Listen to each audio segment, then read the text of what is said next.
क्या आप यकीन करेंगे कि बिहार में महागठबंधन की तरफ से डिप्टी सीएम के दावेदार मुकेश सहनी को कभी मुंबई की फिल्म सिटी से धक्के मारकर बाहर कर दिया गया था। क्या आप यकीन करेंगे कि अगर उनका दोस्त उन्हें घर से ना भगा गया होता तो आज उनकी ज़िंदगी कुछ और होती।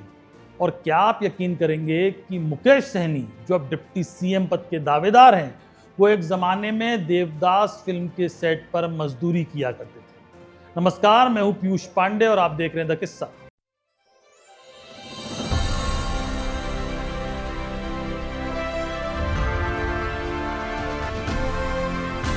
द किस्सा विद पीयूष पांडे। ये किस्सा है 1999-2000 का, जब एक दिन मुकेश सहनी दरभंगा के अपने गांव सुपौल बाजार में अपने एक दोस्त, अपने बहुत खास दोस्त के साथ आवारागर्दी कर रहे थे। दोस्त ने कहा कि यहाँ कुछ नहीं रखा, यानी गांव में कुछ नहीं रखा और मैं भागने जा रहा हूँ शहर। मुकेश सहनी ने उससे पूछा कहाँ? उसने कहा दिल्ली। मुकेश सहनी के दोस्त ने कहा कि यहाँ पढ़ाई लिखाई कुछ हो नहीं पाती, ना हमारा मन लगता है, तो चलो भाग चलते हैं। मुकेश सहनी ने दोस्त का कहा माना और दोनों दोस्त भाग लिए। जी, दरभंगा स्टेशन पर पहुंचे। दरभंगा स्टेशन पर दिल्ली जाने का प्लान था, लेकिन जो गाड़ी थी दिल्ली की वो 4 बजे आनी थी। पवन एक्सप्रेस 1 बजे आ गई जो मुंबई ले जाती थी। मुकेश सहनी और उनके दोस्त उस ट्रेन में सवार हो गए और पहुंच गए मुंबई।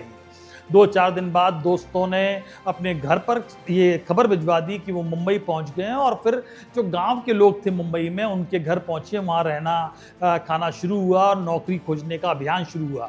नोवेल्टी जनरल स्टोर पर मुकेश सहनी को नौकरी मिली 900 रुपये महीने की, लेकिन उनकी ज़िंदगी बदली उस जनरल स्टोर के बगल वाली दुकान में, जो एक फ्रेमिंग की दुकान थी, फोटो फ्रेमिंग की दुकान थी, जहां फोटो फ्रेम किए जाते थे, कांच काटा जाता था और फोटो फ्रेम बनाए जाते थे। मुकेश सहनी स्मार्ट आदमी थे, उन्होंने कांच काटना बहुत जल्दी सीख लिया, फोटो फ्रेमिंग करनी सीख ली और उस दुकानदार की हेल्प करना शुरू कर दी, जिसके एवज में वो कई बार उनको नाश्ता करा दिया करता था। लेकिन एक दिन अचानक किस्मत ने पलटी मारी। हुआ यूं कि देवदास फिल्म की शूटिंग फिल्म सिटी में शुरू हो चुकी थी और नितिन देसाई, जो उस वक्त बहुत जाने माने सेट डिज़ाइनर थे, उन्हें कई सारे ग्लास कटर ज़रूरत थी उनकी अपने सेट पर। तो नितिन देसाई के जो टीम थी, असिस्टेंट्स थे, वो खोज में लगे कि जो मुंबई के कांच कटर हैं, जो ग्लास कटर हैं, उनको लेके जाएं सेट पर। और इसी क्रम में मुकेश सहनी को भी मौका मिल गया देवदास के सेट तक पहुंचने का। जबकि दिलचस्प यह है कि मुकेश सहनी के दुकान से फिल्म सिटी की दूरी थी केवल 2-3 किलोमीटर, और 3-4 बार उन्होंने कोशिश की कि फिल्म सिटी में जाकर किसी स्टूडियो में फिल्म की शूटिंग देखें। लेकिन जब देवदास के सेट पर मुकेश सहनी पहुंचे तो वहां पर उन्हें लेबर का काम मिला, ग्लास काटने का काम था और कई सारे ग्लास कटर वहां पर थे। लेकिन मुकेश सहनी, जैसा मैंने कहा कि स्मार्ट आदमी थे, उन्होंने 1-1.5 महीने में ही इतनी मेहनत की और अपने काम से अपनी ऐसी पहचान बनाई कि उन्हें 1 महीने के अंदर सुपरवाइजर बना दिया गया उन ग्लास कटर्स का, जो लोग कांच काटते थे। और 1.5-2 महीने बाद ही मुकेश सहनी ने अपनी स्मार्टनेस दिखाते हुए जो सेट पर ज़रूरी सामान होता था, मान लीजिए कील चाहिए, दूसरी तरह का ग्लास चाहिए, कुछ अलग रेक्सीन चाहिए, कुछ भी चाहिए, तो उसका छोटा मोटा कॉन्ट्रैक्ट वो ठेकेदार से ही लेने लगे। बाहर से सामान लेकर आते और सेट पर दे देते, बिल में थोड़ा सा कमीशन अपना जोड़ लेते, और इस तरह से उनका काम चलने लगा। यहाँ पर उनको 500 रुपये डेली के मिलने लगे, यानी नोवेल्टी जनरल स्टोर पर 900 रुपये महीने की पगार थी और यहाँ 500 रुपये डेली का वेज था। मुकेश सहनी को समझ में आ गया कि पैसा कमाना है तो फिल्म इंडस्ट्री से जुड़ना होगा। इसके बाद देवदास फिल्म की शूटिंग खत्म हुई। मुकेश सहनी नितिन देसाई से जुड़ गए, उनके लिए या उनके साथ जो जुड़े हुए लोग थे उनके लिए वो कॉन्ट्रैक्ट लेने लगे छोटे छोटे, और 3-4 साल में ही मुकेश सहनी ने कई सारी फिल्मों के सेट के लिए सामान पहुंचाने का प्रोवाइड कराने का काम किया, लेकिन मुकेश सैनी कभी सेट डिजाइनर नहीं रहे। आप देख रहे हैं स्क्रीन पर कई सारी वेबसाइट पर, कई सारी मीडिया रिपोर्ट्स में ये उल्लेख है कि उन्होंने देवदास फिल्म का सेट डिजाइन किया, उन्होंने बजरंगी भाईजान जैसी फिल्मों का सेट डिजाइन किया, तो ऐसा कतई नहीं था। मुकेश सैनी 8वीं पास हैं, कुछ लोग कहते हैं कि वो 8वीं फेल हैं, उन्होंने कोई आर्ट डायरेक्शन का कोर्स नहीं किया, वो किसी आर्ट डायरेक्टर के असिस्टेंट नहीं रहे, तो सेट डिजाइन करना उनके बूते की बात नहीं मानी जा सकती। और वैसे भी देवदास और बजरंगी भाईजान जैसी फिल्मों के सेट बहुत भव्य थे। हम सब जानते हैं कि उन्हें डिजाइन करना इतना आसान काम नहीं है, लेकिन मुकेश सैनी ने कई सारे सेट डिजाइनर्स के लिए सामान पहुंचाने का, सामान प्रोवाइड कराने का काम किया। इसके बाद मुकेश सैनी ने अपनी कंपनी खोली और कई सारी फिल्मों के लिए कई सारी चीज़ें प्रोवाइड कराई जो फिल्म के सेट पर ज़रूरत होती है। इस तरह से उनका फिल्मों से जुड़ा हुआ।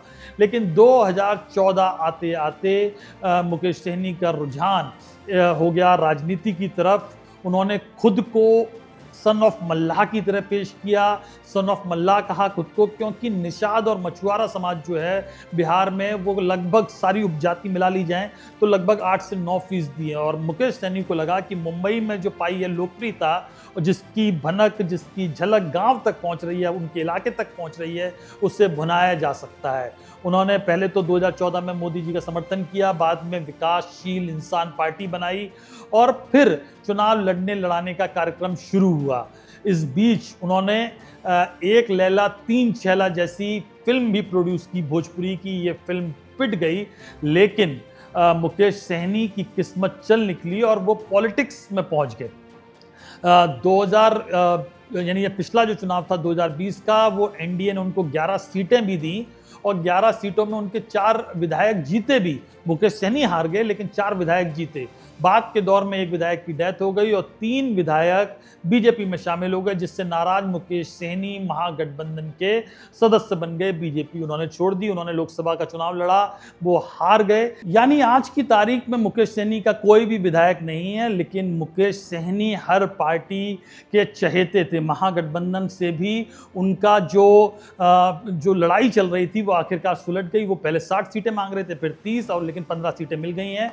अब देखना यह है कि बिहार विधानसभा चुनाव में सन ऑफ मल्ला के नाम से मशहूर मुकेश सहनी हीरो साबित होते हैं या फ्लॉप साबित होते हैं।